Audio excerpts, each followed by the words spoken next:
Hey guys, welcome back to another video, and in this video I'm going to show you how you can fix your problem when it says network error, Windows cannot access. Check the spelling of the name, otherwise there might be a problem with your network. To try to identify and resolve network problems, click diagnose. So the error code is 0x80070035. So how to fix this? Let's get started. First, open start menu and type gpedit.msc. Open this and then click on local computer policy, then click on Windows settings. Open this folder, click on security settings, open this, click on local policies, open this, then click on security options.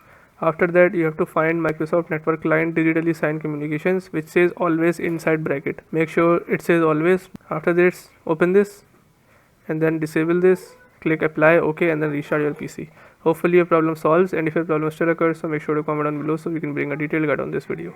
Alright, that's it for today's tutorial. I really hope this video helped you solve your problem or learn something new about your PC. My goal on this channel is to make everything about computers simple and easy, whether it's fixing errors, downloading software or any game, boosting performance of any Windows or any game, or understanding new tool. If this video was helpful in any way, don't forget to hit the like button because it really motivates me to keep bringing you more useful content.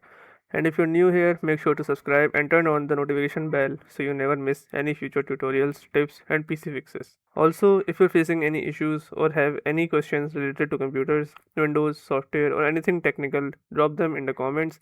I read all of your comments and I'll try my best to help you out. Thanks a lot for watching. Take care of your system, keep learning, and I'll see you in the next video. Thanks for watching.